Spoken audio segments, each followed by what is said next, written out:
We're so honored to be here with you today, and I want to begin with gratitude for each of you that are in attendance, because we know you're here because you support this country, you support the working families of this country, and you support companies like Mid-City Steel. I also want to give a shout out to the incredible team, the tough job team right behind me over here. You guys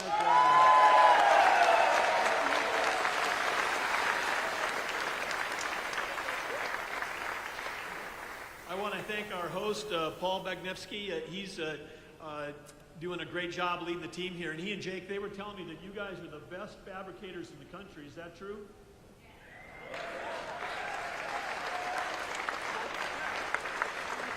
Classic Midwest. You're the best in the country. And then they nod like this. Yep. I'm from North Dakota. I get that whole thing, like where people are, they're the most talented in the world, but they're also super humble. But what a fantastic group to be here. Great to be back in Wisconsin. I grew up in a town of 300 people in North Dakota, about 6.5 hours northwest of here. So great coming south, where it's nice and warm in the wintertime, here to Wisconsin. But I had aunt and uncle that lived in Ripon. I had cousins that are still living up in Bayfield. Beautiful state we have here. And because La Crosse is right on the border of Minnesota, I grew up not far in this little town, not far from the other border of Minnesota, on the other side, on the Red River, not the Mississippi River. So I have to ask, I know this is a dangerous question, but are there any Vikings fans in this entire room? Okay, all right, okay. I was talking to JD backstage, and I said, I think I may be able to get 2 or 3 hands. Courageous Vikings fans. Those of us that have been traumatized by 4 Super Bowl losses. Unlike you Packer fans, win. All you guys is winning.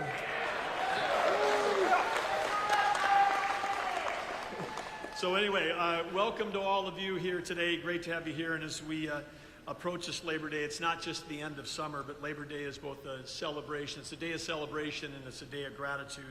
And it's a day of gratitude for the enduring dignity of work. And I know that whether you're in the audience or on the stage behind me, it's an honor to be here with all of you. The Wisconsin steel workers that are here, that are fabricating and forging America's strength and helping America's return to greatness, which is what we're doing under President Trump and Vice President Vance's leadership. We have a president, of course, right now who's truly amazing. What's been accomplished in the last 7 months has never happened before in any administration at the pace and the importance of the work that's being done.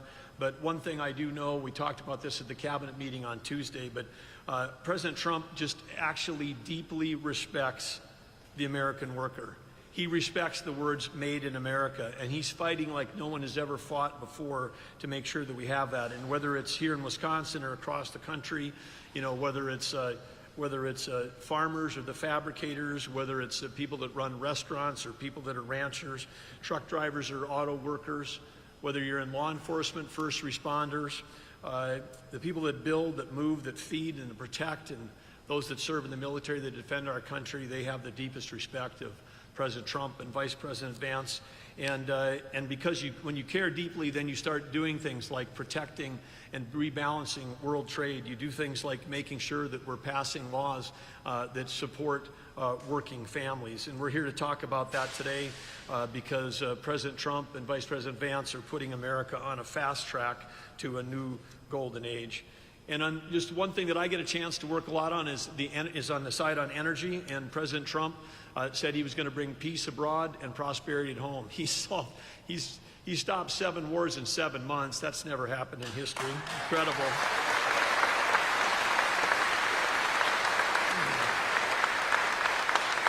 Just incredible. And he set out that he didn't just want energy independence, he wanted energy dominance, President Trump did, because with energy dominance, that means we can sell energy to our friends and allies as opposed to them having to buy it from our adversaries. When they buy energy from our adversaries, that's what they were using to fund those wars against our friends and allies. So he understands that energy is at the core of peace abroad. He also understands that low-priced, affordable, reliable energy is the key to our economy here at home.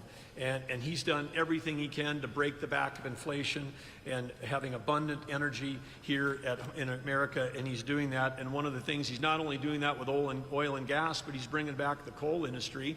And a lot of people don't understand. We were sitting here in this fabulous place where we fabricate these amazing things like this pedestrian bridge to my left here that these guys are building, complicated, high-quality stuff. And by the way, I should tell you guys, Paul and Jake told me that the shop is always this clean, right? It's like every day. You could come in here every day, it would look just like this, not just on days like this. But these guys are doing incredible work. But you need metallurgical coal. Metallurgical coal produces coke. Without coke, we don't have steel. So President Trump, we cannot shut down. If you shut down the coal industry, you not only stop affordable electricity in this country, you also shut down the steel industry. And we're bringing back the steel industry. We're bringing back the shipbuilding industry. We're bringing back manufacturing in the United States.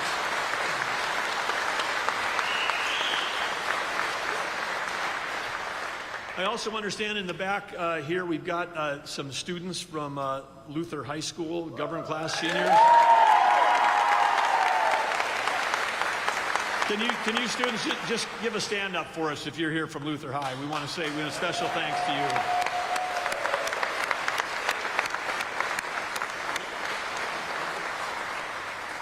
There's our future right there, and I was so excited to see that your team name was the Knights, because the little town I grew up in, North Dakota, is named Arthur. We were also the Knights, and I like to stress that it was Knights with a K, not just with an N. Okay, because we had some Arthur Knights with an N too, but anyway, the Luther High School Knights. But anyway, you guys are here, government class. Appreciate you being here. Thanks to your teachers, your leaders, and others, your parents that got you here for this important day. But whether you're just out of high school or whether you're working family across Wisconsin, you can rest assured that we got a president and a vice president that are fighting every day to make sure that we've got opportunities. And for those of you that are entering, leaving high school soon, you can know this country is going to be ready to support you, whether it's college, whether it's trade school, whether it's the workforce, whether it's being an entrepreneur, like the people that started this business back in 1972, or whether it's the military. There's great careers awaiting in this country. And in the last 7 months, there have been 2.5 million jobs created under the Trump administration that are filled by people that are Americans. So.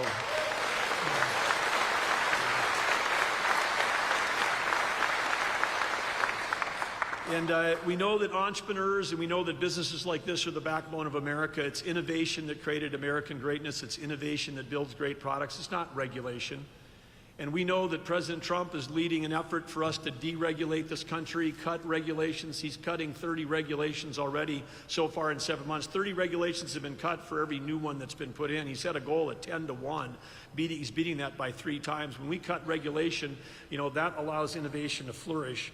And then when we create the incentives for people that not only understand and respect the dignity of work, but give people an opportunity to work and be paid and rewarded for it, that's why in this working tax families tax cut bill, also known as the one big beautiful bill, what do you think? How many people in this room have ever had a job where you've had to work overtime?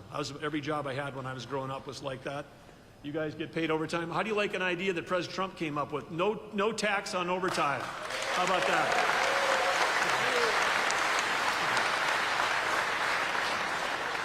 And there's 100 great things in that bill. The Vice President's going to talk about it, but I'll just mention one more. And 100% accelerated depreciation. Not everybody's an accountant, but if you can deduct the cost of buying new equipment on the day that you buy it from your income, that reduces the cost of that equipment. And Paul and Jake and his team right now, they got a $2 million drill press that's coming in here, a drill saw press, $2 million arriving this fall. It's going to help them build projects quicker, faster, more efficiently for their team. And they're doing that because they got 100% depreciation immediately. That's in the big, beautiful bill.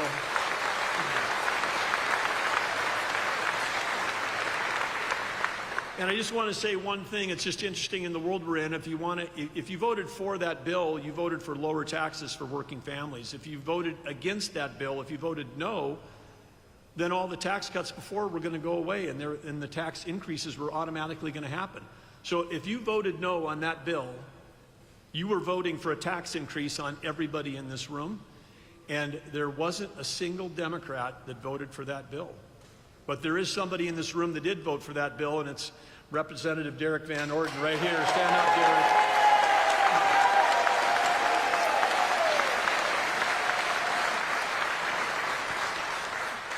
And if any of you are taking care of aging parents, any of you that know people that are seniors, I'll say that because you all look pretty young to me out there. But anyway, if you know anybody that's on Social Security, 1.1 million senior citizens in Wisconsin are now going to benefit from no taxes on Social Security. So incredible.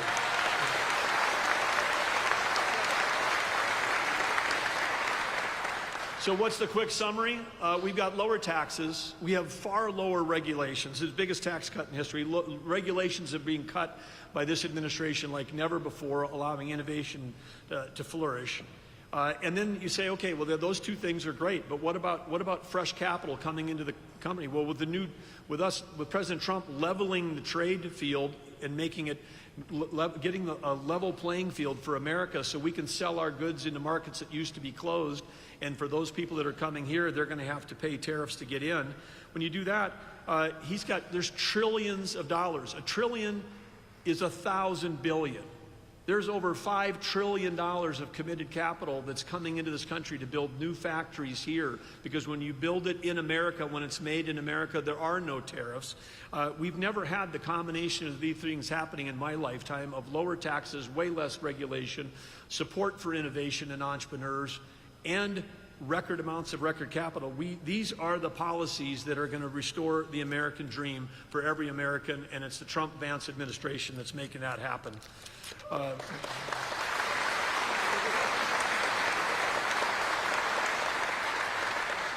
And if you're planning on driving someplace this weekend, maybe you want to, head to one of those great national places in this state, like St. Croix National Scenic Riverway, not far away from here, Apostle National Islands, up by the National Lakeshore and the Apostle Islands, up by Bayfield, where my cousins live. If you're heading to do that, guess what? You're going to be paying the lowest gas prices in many, many years this weekend. But inflation adjusted, these are the lowest gas prices in decades. And so, again, thanks to President Trump for making that happen. So, in closing, I wanted to say, one of the other action-oriented presidents we had that's can be thought about in the same sentence as President Trump is Theodore Roosevelt. And President Theodore Roosevelt said, far and away the best prize in life is the opportunity to work hard at work worth doing. And I've got a group of people sitting behind me on this stage that work very hard. I got a group of people in front of me that I know, if you're here from Wisconsin, you're from the Midwest, you have spent your life working very hard. All of us then in this room, everybody here, we've all had a chance to grab that prize, that opportunity to work hard at work we're doing. And collectively, at a place like here, like Mid-City Steel, you're doing the hard work that is making America great and making America strong. And you need to know that President Trump personally, Vice President Vance, who's here to tell you how grateful they are for the working families and the working people of this country. So it's my honor right now to introduce someone who served our country in the military, in the Marine Corps. He's served our country in the United States Senate. Now he's fighting for working families as the Vice President of the United States. Please welcome to the stage, JD Vance.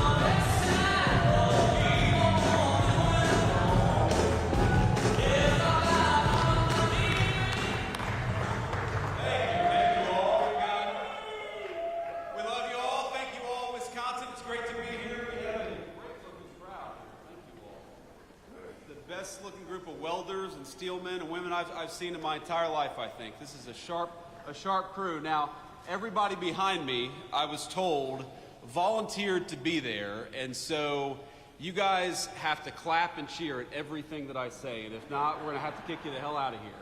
And a couple of them actually, and I'm not going to call them out by name, but they were selected because they're some of the hardest working and best working people in this facility.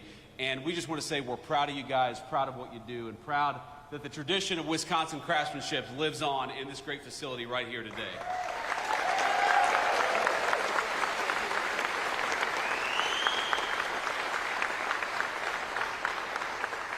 Now, before we get started here, and I want to talk about the big, beautiful bill, I want to give a few notes of appreciation and gratitude.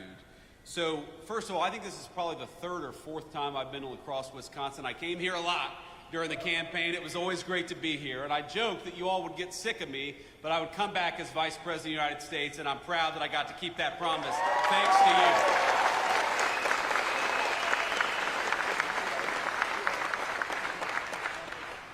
So I want to thank Paul Bagnevsky. Paul, thank you so much. I got it A minus maybe on that pronunciation. He is the president and CEO of this incredible facility. We're so thankful to be here.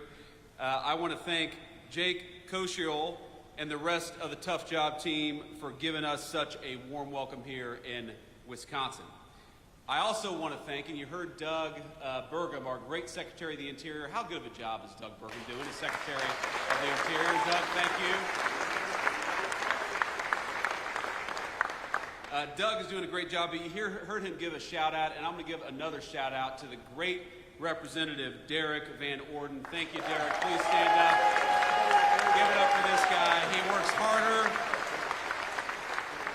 He works harder than anybody in Congress. He works so hard that he lost most of his hair, in fact, over his time in Congress. I'm sorry about that. I had to poke a little fun at my good friend Derek. But, you know, there are so many people who just show up in Washington. They go along to get along. They cast a vote or don't, but don't really do much else. Derek is fighting every single day for the people of this district. You should be proud of him, because I certainly am. Thank you, Derek.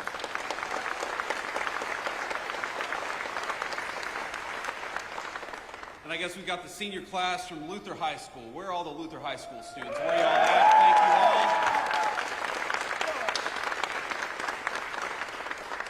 all. Now, have you all started school yet, or are you playing hooky today? You have? Okay, good. Well, I'm glad the Vice President coming to town got you guys out of school a little bit. But let's talk about the future, because these kids are the future. We want to make sure that they have a prosperous American future to grow up in. And let me take you back a little bit to where I grew up in Middletown, Ohio, southwestern Ohio, where my papaw, and the reason I love the welders in particular is my papaw for 42 years was a union welder at a place called Armco Steel. And when I was growing up, Armco Steel had shed about 80% of the workforce that it had employed when my papaw was working there during its heyday. And unfortunately, it was one of the lucky ones, because a lot of the steel mills lost about 80% of their workforce. A lot of the steel mills didn't exist at all. And I think that what happened is that for those of us who grew up in those factory towns, we were so used to seeing those proud, big, beautiful factories, seeing the night sky lit up with that furnace. We were proud of what our parents and our grandparents made every single day. And of course, they were proud to earn the kind of a job that enabled them to provide us a good life. And what happened? Thanks to a generation of failed politicians and stupid decisions, those factories closed down one by one by one, and many of those proud towns that made us who we are, ladies and gentlemen, those proud towns became ghost towns. Well, not anymore. What the President of the United States was elected on a promise to do was to bring back American manufacturing, to bring back American craftsmanship, and that is exactly what President Donald Trump is doing every single day in Washington.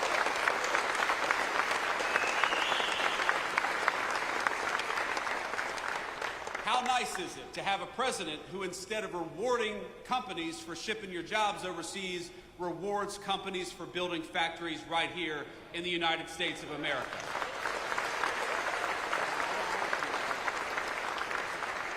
How nice is it to have a president of the United States who, instead of raising your taxes, is cutting your taxes by historic margins every single day, as we just did?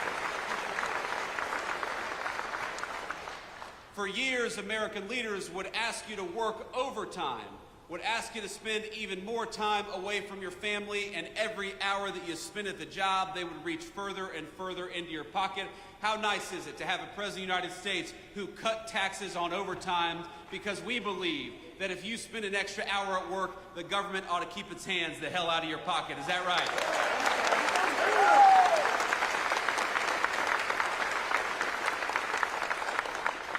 We know about 5%, about 1 in 20 Wisconsin workers rely on tips to bring home the bacon for themselves and their families. How nice is it to have a President of the United States and Republican majorities in Congress that cut taxes on tips instead of forcing our waitresses and service professionals to deal with the IRS. We ought to make it easier for folks to get by, which is exactly what we did when we cut taxes on tips, and Wisconsin families are going to be the beneficiaries.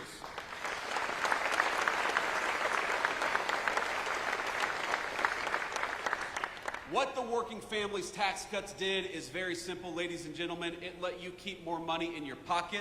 It rewarded you for building a business or working at a business right here in the United States of America. It makes it easy for you to take home more of your hard-earned pay, and it makes it easier. If you're an American manufacturer or an American business, it makes it easier for you to build your facility or expand your facility right here in the United States of America.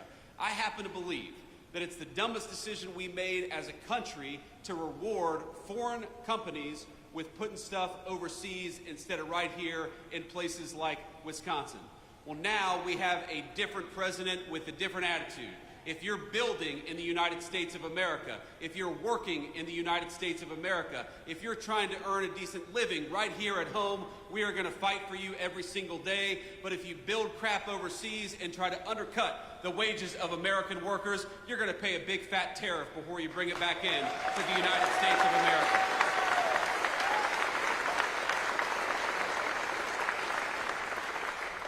Now, I was talking with a Fox News host earlier, and I'm going to embarrass him a little bit. I'm going to make him stand up and be recognized. You guys know Will Kane. Will?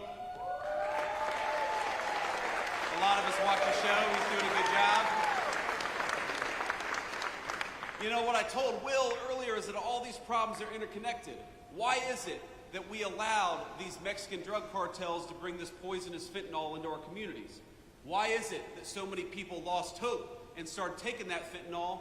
Why is it that we had a government that seemed to care more about illegal immigrants than they did about their own citizens? It's all connected, because when they shipped your job overseas in the last administration or administrations that came before it, what they also did at the same time is they allowed those cartels to come in to our country and take advantage of our communities. So what the working class families tax cut does is, yes, it gives you more take-home pay. Yes, it cuts taxes on overtime. Yes, it cuts taxes on tips, but it also gives our incredible law enforcement over $100 billion to get those drug cartels the hell out of our country once and for all.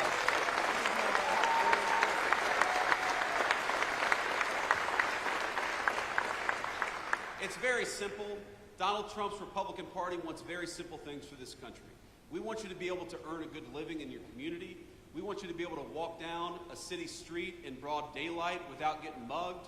We want you to be able to take your family out to a nice meal wherever you want to without the fear of violence from criminals, whether they're domestic criminals or international drug cartels.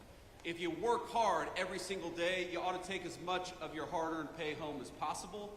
And if you want to raise your children in security and comfort, you ought to send them to a school that gives them a good education instead of an indoctrination. These are very simple things, ladies and gentlemen, and all we needed was better leadership in Washington to deliver it.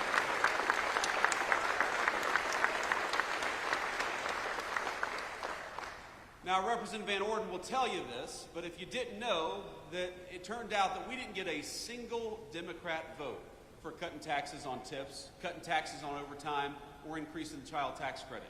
Not a single Democrat in the House or the Senate could actually deign to vote for giving you more of your hard-earned money. And we got to ask ourselves why that is. Because as much as I am proud of what we've accomplished, it would honestly be a little bit easier, wouldn't it, Derek, if the Democrats actually worked with us instead of fighting us every single step of the way.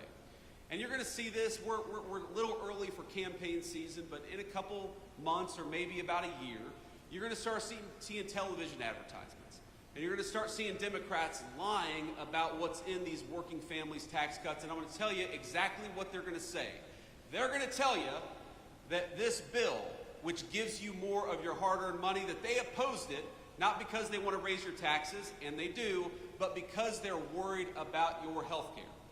They are so worried about your health care, in fact, that they want to give more and more of your health care to illegal immigrants.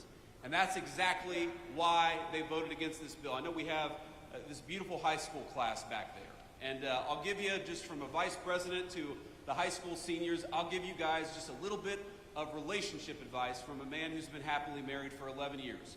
Find yourself somebody who loves you as much as national Democrats love giving health care benefits to illegal aliens. That's my advice for you. Because it is, as far as I can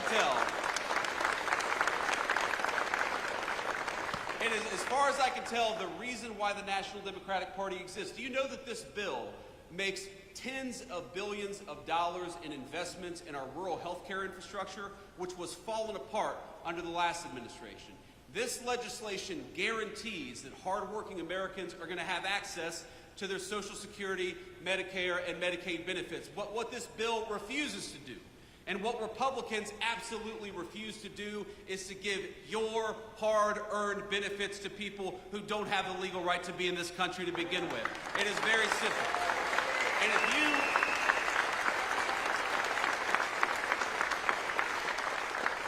And if you want to protect the people's benefits, if you want to protect rural health care, if you want to make sure that whether you live in a big city or a small town, you have the ability to go and see a doctor, and that is exactly what we want to do, then the first thing you ought to be doing is making sure that the people who get federal health care benefits actually have the right to be in this country in the first place. That is the first and most important step.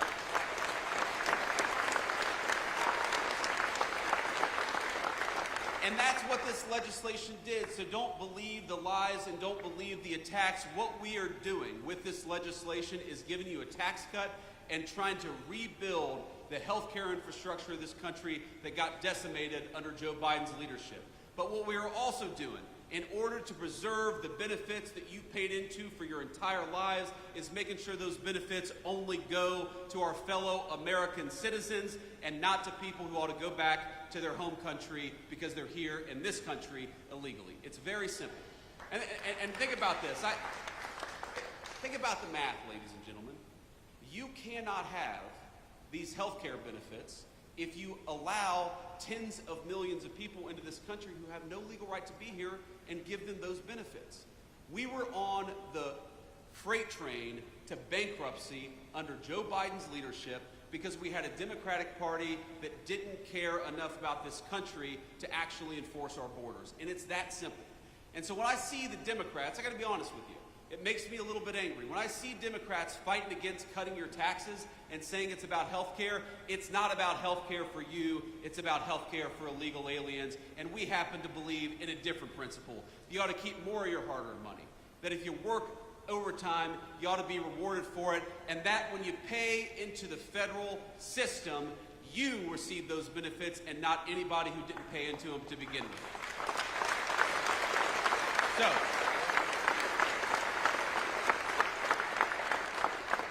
let me say just a couple more things, and then I'll hit the road, but maybe I'll take some questions. Should we take some questions from the fake news, ladies and gentlemen?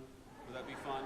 Okay, we can do that too. But we'll try to focus on the local Wisconsin reporters first, because I know that they're not fake news, right? We got good local reporters here in Wisconsin?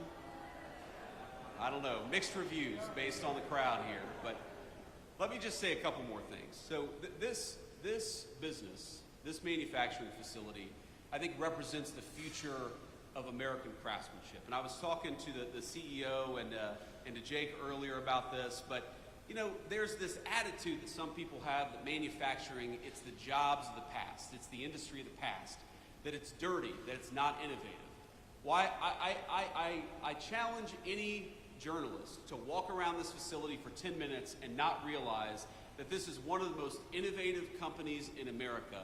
And this is the future of American industry, the future of American innovation, and the future of American manufacturing. They're using artificial intelligence, in this facility. They're using robotics in this facility.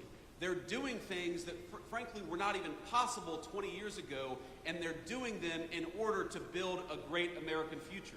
We are practically a stone's throw away from a beautiful new bridge, a bridge that is being built with American-made steel from this manufacturing facility, because we have great American craftsmen right here in Wisconsin, and we ought to fight for it.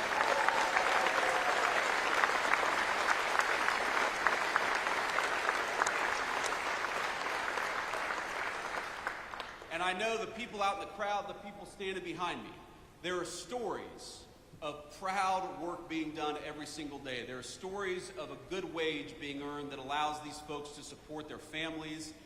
There's stories of products that exist in the United States of America that we need, that we absolutely rely on, that are made right here with American workers and American hands. That makes me so proud to be your vice president, to get to stand here, to get to see a little bit of it, to take a little tour, to recognize that the American future that our children deserve, that the American future that our children rely on is going to be built by and for American workers, and you guys are the proudest American workers in that tradition. So God bless you, and thank you.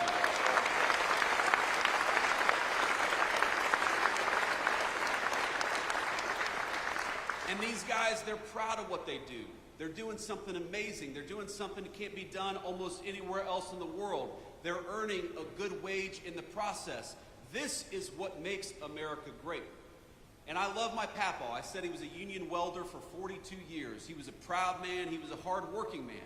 But my papaw, before he died, he used to tell me that, he didn't know that American manufacturing was going to be as strong in the future as it was in his time. And again, I love my papaw, but I think that's the wrong attitude. American manufacturing must be as strong in the future, or America's future will not exist without it.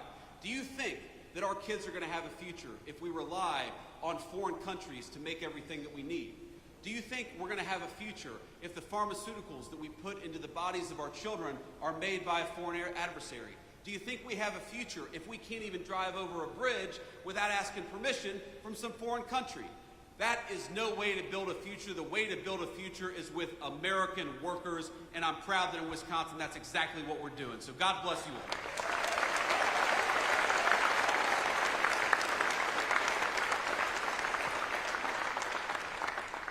And I want to say just one final thing, and I'm going to end this on a somber note. We've had some fun here, but I am very mindful of the fact that we're just a couple of minutes away from the Minnesota border. And of course, we had this terrible, terrible school shooting yesterday in Minneapolis. And I imagine, like a lot of you all, it hits pretty close to home, very personally, because though you may not know anybody who's affected by it, I think a lot of us know people who've been taking their kids in the last couple of weeks to their first day of school. And in fact, my son, my little 5-year-old, I love him so much, and if you're watching, buddy, Daddy loves you. He started his first day of kindergarten just 2 days ago. And again, we're very proud of him, and we love him very much, but I know that there are a lot of families who were in their first week of school just outside of Minneapolis, and that was pierced. That incredibly pure and wonderful moment was pierced by a very vicious and a very evil person. And so I just want to say a couple of things. The first thing that I want to say is, remember, we're an American family. And the people who lost children, they are your fellow Americans. And those children who lost their lives and lost their future, they are your fellow citizens. So think about them and say a prayer for them. And remember that they are as much us as our neighbors right here in this wonderful community in Wisconsin. And the thing that they need most of all is they need their fellow Americans to reach out and care about them, and I know that every single one of us is going to do that. That's the first thing that I wanted to say. The second thing that I wanted to say is, when I first heard the news, I was worried that the death toll was going to be higher based on what the media reports were saying. Right now, there are still a couple of kids, some of whom in very critical condition, who may yet survive this, And I think they would appreciate your prayers, and their families would appreciate your prayers as well. So if you are the praying type, I'd ask you to say a prayer tonight for those kids that are still recovering, that they may recover fully and go on to live a full life, the life that was deprived from a couple of their classmates. And you know, the stories, I'd encourage you to read some of the stories about what happened yesterday, about the violence, about the fact that you had 10-year-old kids laying over their friends to look after them and to try to protect them. And while yesterday was an unspeakable tragedy, I'd ask you to remember that we also saw the very best of the United States of America. And to every person who protected a friend, to every first responder, to every paramedic who made it so the death toll wasn't higher, we love you, we're proud of you, and we'll never forget the great American spirit that you showed yesterday.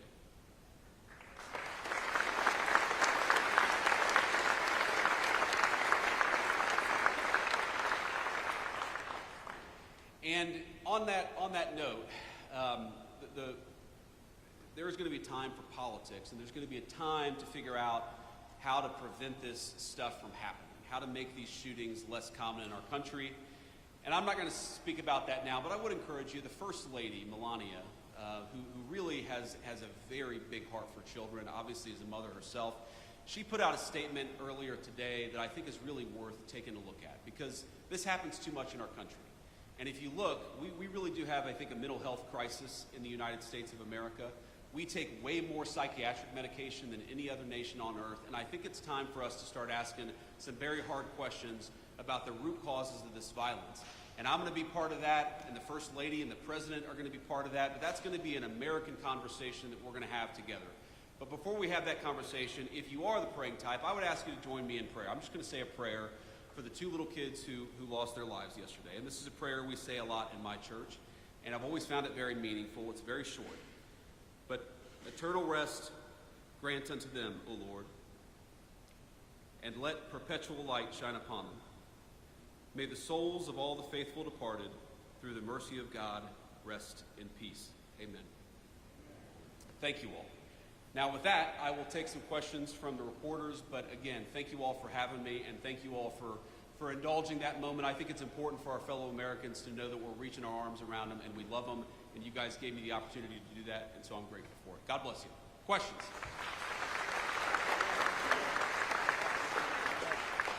Caden Perry, La Crosse Tribune, local reporter. I'm curious, a lot of investments in the steel industry in this nation, especially the signing of the Nippon and U.S. Steel merger in Pennsylvania, a lot of those investments seem to be going to the Rust Belt and major corporations there. Can you point to something in your policy that will help small businesses like this and others that are maybe outside of the conventional areas for the Rust Belt? Yeah, so first of all, by ensuring that facilities like this have access to great American-made steel, we make sure they're never going to get cut off. And I talked to the CEO about this earlier. We make sure that they're always going to have the supplies necessary to do the business that they need to do. And that's a very important thing, because as we learned during the COVID pandemic, when you rely on foreign countries to make your critical supply, sometimes those foreign countries don't work. You can't depend on them. We can depend on our fellow Americans, and that's why it's so important, big corporation and small, to bring this stuff back to the United States. But you ask, what is going to help this small business? Well, first of all, the workers here, when they work an overtime shift, are not going to have to pay taxes on those overtime hours. That's going to help the workers and consequently the business right here in this facility. But also, you heard Secretary Burgum talk about this earlier. When a plant like this makes a big investment, we want to make that pay in the tax code. We don't want to penalize them for investing in American workers and American production. And the working families tax cut, you know what it does? It completely accelerates depreciation, so that when they make a big investment, when they buy a big amount, when they buy a big new facility, or they buy a big new piece of equipment, they can immediately benefit from that in the tax code.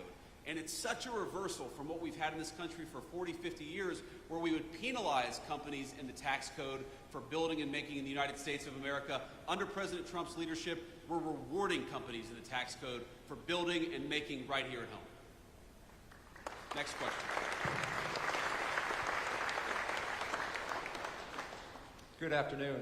Charles Benson with TMJ4 out of Milwaukee. As you know, the President this week signed an executive order around the National Guard. And so I'm curious if you can give us some more detail on that, wanting the National Guard members to be available for rapid mobilization and establish a quick reaction force. My question would be, would that quick reaction force be deployed to help with day-to-day police work, and would a governor, like the governor of Wisconsin, have the option to say no to any deployment nationwide? Well, let me say a few things about this. First of all, the principle at stake here is very simple. Americans ought to feel safe on American streets. How many of us...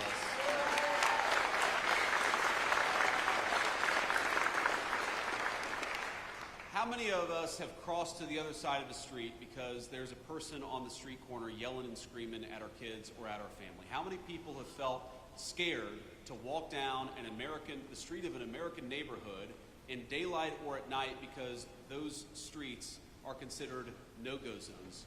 How ridiculous is it that we ever let there be no-go zones on streets paid for by American taxpayers? You bought those streets, you ought to be able to enjoy them as American citizens. It's very, very simple. So that is the principle at stake here. And in Washington, D.C., let's step back a little bit. Washington, D.C. got to a point where it was having a murder more than every other day. The national capital of the most powerful nation in the history of the world had a murder every other day, carjackings, armed robberies that rival literal third world countries, and the President of the United States said, this is America's city and enough is enough, and he deployed the National Guard to fix it. Now that was the right decision at the time, but I don't know how anybody can look at the results over the last 14 days and say anything other than thank God Donald Trump did what he did. Because armed robberies, carjackings, murders are down between 40 to 90%. Even the very Democratic mayor of D.C. said yesterday that she was grateful for the additional police presence because it made it possible for people, Americans, black, white, rich, and poor, to enjoy the nation's capital again. And that's what I want.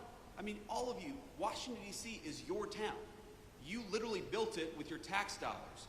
You should be able to come and go to one of these beautiful museums or see one of these incredible monuments without fear that you're going to get mugged. And that's what we have changed in just a short period of time. And you asked the Wisconsin-specific question. What the president has said is that, very simply, we want governors and mayors to ask for the help.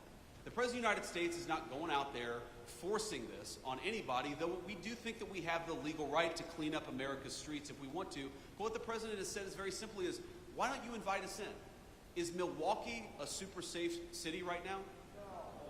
It's had some crime problems. It's a beautiful city. There are a lot of beautiful, incredible, hardworking people who live there, but let's be honest, Milwaukee has had some crime problems. So have other parts of our community. Chicago, I know we're not too far from Chicago. Chicago's had a lot of crime problems. Why is it that you have mayors and governors who are angrier about Donald Trump offering to help them than they are about the fact that their own residents are being carjacked and murdered in the streets? It doesn't make an ounce of sense.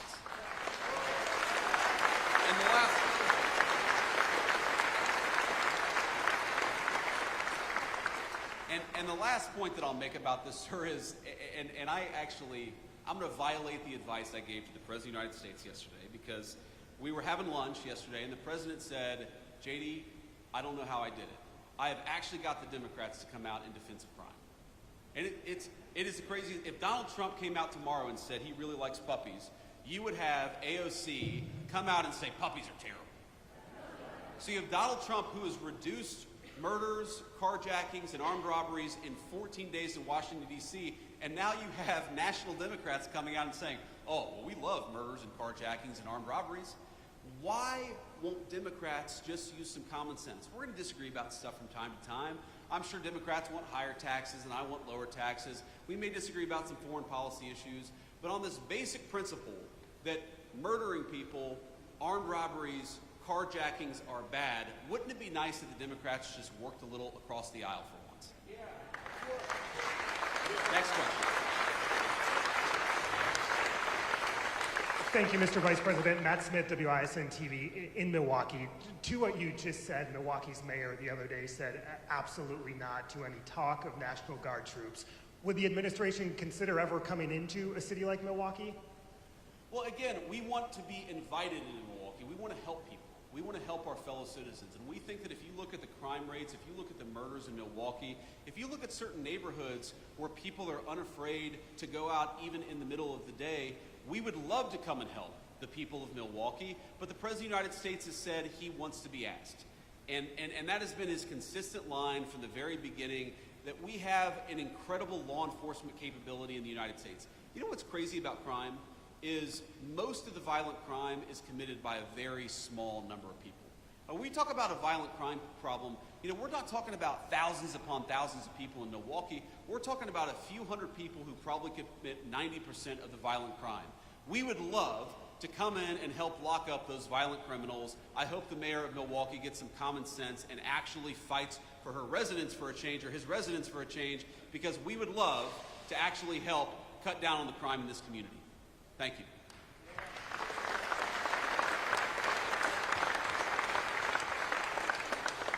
Good afternoon, Anthony DeBruzzi, Spectrum News, Wisconsin. Sticking with Milwaukee, but a little different.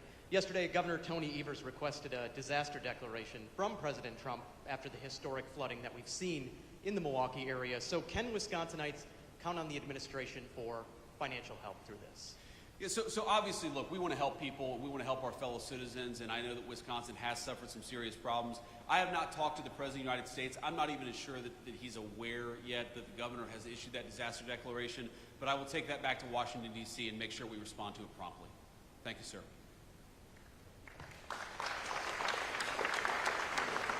Hi, Mr. Vice President. Daniel Gomez, WEAU in Eau Claire, Wisconsin.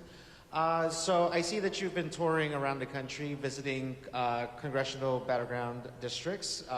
No different here, Wisconsin's third. You're here also garnering up some support for Derek Van Orden. So my question here is, can we expect you again next year when we actually get to the midterm elections? And will you also address other issues in Wisconsin's third district, which include agriculture, childcare, healthcare, and all these other things that impact rural, hardworking, working class Wisconsinites here? Of course. Well, do you all want to have me back next year? Is that okay?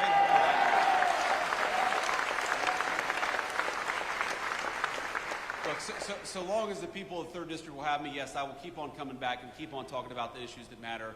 Yeah, you asked about agriculture, I think rural health care, and also child care. Look, if you look at the working families tax cut, there's a lot there for agriculture. There's a lot. For example, if you buy a new tractor, you buy a new piece of farm equipment, wouldn't it be nice if you were rewarded in the tax code instead of penalized in the tax code? Well, now, thanks to the working families tax cut, you are going to be rewarded, which is why the farmers were really big and supportive and behind the legislation. We had such great support from our farming community in Wisconsin and all over the country for this legislation, I think in part because it does a lot for our farmers.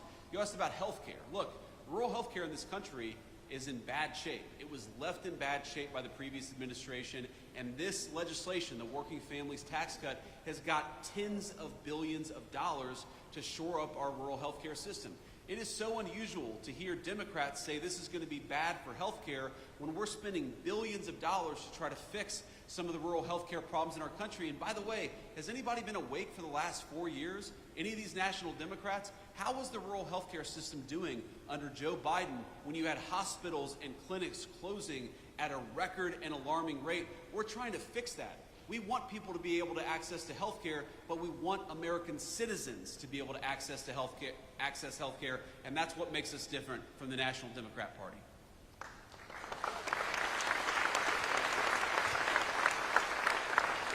And I'll take maybe a couple more questions, then we're going to hit the road. Hi, thank you so much for taking questions from us. My name is Laura Schulte. I'm a reporter with the Milwaukee Journal-Sentinel. You've talked a little bit, about the disaster declaration, but I'm wondering, how long will Milwaukee have to wait for a disaster declaration from President Trump? Well, if I understood the question correctly, and this is the first time that I'm hearing about it, we got the request from the governor yesterday. Is that right? Okay, so I mean, it's very possible that request has not even made it to the president's desk. I mean, these things sometimes take more than 12 hours before they get to the president's desk. So what I can promise you is now that I'm aware of it, we're going to take a look at it. We're going to make sure that it gets the review that it requires. And look, we love Wisconsin. We love all of our American citizens. People are struggling. We recognize that, and we want to figure out ways to help them. Thank you.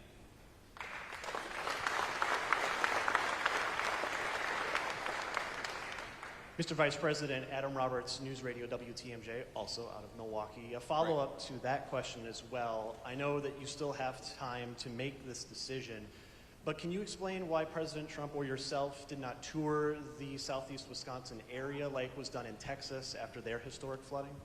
Yeah, I can give you a very simple answer to that question is, if you remember the Texas flooding, the president did not show up until he felt like he could provide comfort and aid to some of the grieving families, but not actually be a huge distraction for law enforcement. I mean, look, it is a reality of the world that when the president or the vice president of the United States show up, there are a lot of Secret Service, there's a lot of local law enforcement, and I remember explicitly being in the Oval Office talking with the president about this. He said, I really want to go to Texas, and I really want to visit with these grieving families, but we can't do it until the local law enforcement says we can support this without affecting the recovery and other efforts. So we would love to visit, we would love to talk to people, but some of this depends on, we talk with local law enforcement, and we don't just want to show up for a photo op, we want to show up and actually help, and that's what the President of the United States is focused on.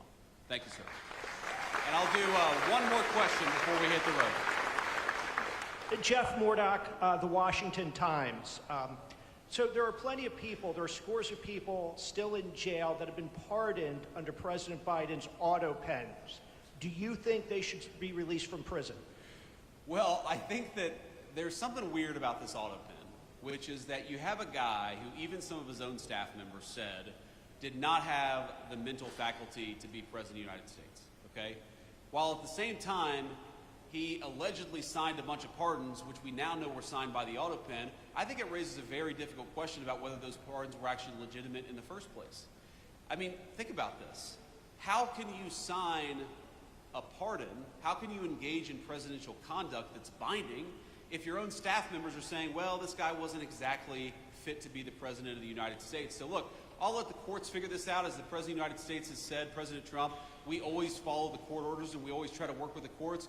But I think the American people, far more than whether this pardon is thrown out or that pardon is thrown out by the court, let's step back and ask ourselves, how is it that the American media and senior members of the Democratic Party conspired to hide us from the fact that the President of the United States wasn't fit to do the job? This is about more than politics. This is about more than policy disagreements. This is about, if you get a phone call at 3 a.m. and there's a national security emergency, does the person who's answering the phone have the mental ability to do the job? And if the answer is no, then all of us, Democrat, Republican, and Independent, have been defrauded. And I think the Biden presidency is a big, fat example of the American media defrauding the American people.